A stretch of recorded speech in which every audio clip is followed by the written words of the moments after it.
వారాల లోపల ఒక్కరు కూడా ప్రజలు నమ్మలేదు కాంగ్రెస్ని, ఒక్క సీటు కూడా ఇవ్వలేదు. అట్లాగే బీజేపీకి కూడా అడ్డిమారి గుడ్డి దెబ్బ అన్నట్టు ఒక సీటు వచ్చింది తప్ప ఒక్కటంటే ఒక్క సీటు కూడా రెండు జాతీయ పార్టీల కాంగ్రెస్ కానీ బీజేపీకి కానీ ఇయ్యలేదు, మీరు నమ్మలేదు.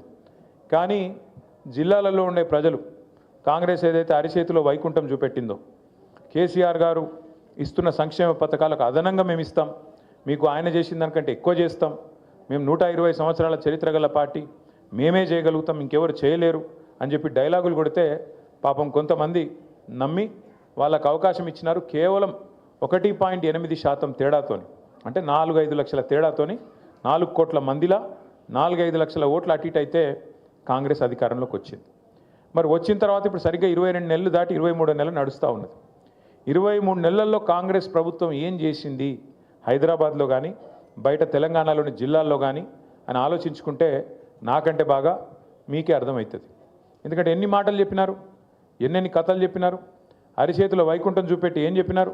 నేను మొన్న సూర్యాపేటకు పోయినా, అక్కడ జగదీష్ రెడ్డి గారు పిలిస్తే ఏదో కార్యక్రమం, మన పార్టీ కార్యక్రమం ఉంటే పోయితే మన నాయకుడు ఒక ఆయన ఇంట్లో ఛాయ్ తాగుతందుకు ఆగమన్నాడు.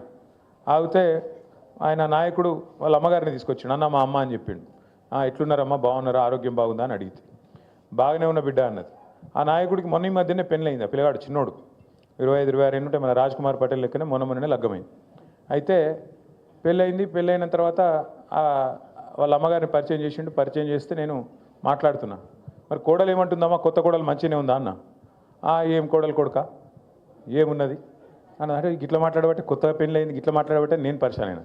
ఏమైందమ్మా, ఏమి ఇబ్బంది అంటే ఆమె ఏమన్నది తెలుసా, కోడలు వస్తే నెలకు 2,500 రూపాయలు వస్తాయి అనుకున్న కొడుక, ఏ 2,000 లేవు, 500 లేవు, ఏం లేవు అని ఆయమన్నది.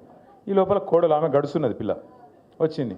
నీకు కూడా 4,000 పెన్షన్ వస్తుంది అనుకున్నా, వచ్చిందా అన్నది. అంటే కాంగ్రెస్ వాళ్ళ వల్ల, రేవంత్ రెడ్డి వల్ల ఇలా పరిస్థితి ఏంటంటే అత్తకోడల పంచాయతీలు కొత్తవి వస్తున్నాయి. 2,500 వస్తాయని అత్తగారు అనుకున్నది, కోడల పిల్ల 2,500 తెస్తుందని అత్తమ్మ ఆశపడ్డది. అత్తమ్మకు 4,000 వస్తాయని చెప్పి వాళ్ళు అనుకున్నారు. అత్తగారు వాళ్ళు ఏమనుకున్నారు, తులం బంగారం వస్తుందని అత్తగారు వాళ్ళు కూడా అనుకున్నారు. ముగ్గురికి పంచాయతీ పెట్టిండు ఇప్పుడు రేవంత్ రెడ్డి. అంటే ఎంత జూటబాజ్ మాటలు, ఎంత ధోకేబాజ్ మాటలు అంటే కాంగ్రెస్ వాళ్ళవి. మీరు నమ్మలే, ఇవ్వరు. వెంగళరావు నగర్లో నమ్మలే, హైదరాబాద్లో నమ్మలే, ఓఆర్ఆర్ లోపల ఎల్బీ నగర్లో నమ్మలే, ఎవరు నమ్మలే వీళ్ళని. కానీ పాపం మా మిర్యాల కూడా వాళ్ళు నమ్మిరు. మా భాస్కర్ అన్న కూడా కొట్టిరు. భాస్కర్ అన్న చాలా మంచోడు, ఆయన సొంత పైసలు ఖర్చు పెట్టుకొని ప్రజలకు సేవ చేసే మనిషి ఆయన. పాపం ఆయన ఎందుకు ఓడగొట్టిరంటే వాళ్ళకి పాపం ఇలా అర్థం లేదు, తాత్పర్యం లేదు, మోసపోయి నిన్ననే చూసిన వార్త నాకు చాలా ఆశ్చర్యం అనిపించింది. రాష్ట్రం అంతటా ఇలా యూరియా కోసం లైన్లు కనబడుతున్నాయి, మీరు చూస్తుర్రా? అంటే మీరందరూ ఎవరు వ్యవసాయం చేసే వాళ్ళు లేరు, కానీ వ్యవసాయ కుటుంబంకి వెళ్ళి వచ్చిన వాళ్ళు ఉంటారు కదా. మొత్తం రాష్ట్రంలో ఎక్కడ చూసినా ఎన్నికలకు ముందేమో హామీల జాతర, ఇవాళ ఎక్కడ చూసినా చెప్పుల జాతర ఉన్నది. దేనికి? యూరియా బస్తాల కోసం. మరి 10 ఏళ్ళు లేనిది ఇప్పుడేమైందిరా అయ్యా అని తెలుసుకుంటే మాకు స్పష్టమైన సమాచారం వచ్చింది. మొత్తం కాంగ్రెస్ వాళ్ళే యూరియా కూడా బుక్కుతున్నారు, డైవర్ట్ చేస్తున్నారు, బ్లాక్ మార్కెట్లో అమ్ముకుంటున్నారని సమాచారం వచ్చింది.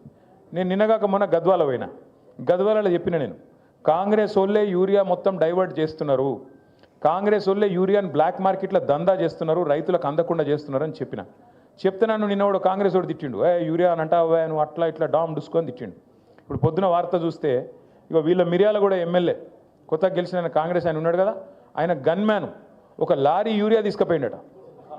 ఆయన గన్మెన్. మరి గన్మెనే లారీ యూరియా తీసుకపోతే ఎమ్మెల్యే ఎంత ఎత్తుకపోవాలి? ఇక మరి మీరు ఒక లారీ లోడ్ గన్మెన్ ఎత్తుకపోతే ఎమ్మెల్యే సాబ్ కనీసం ఒక గోదామని ఎత్తుకపోవన్నా వద్దా? ఇజ్జత్కా సవాల్.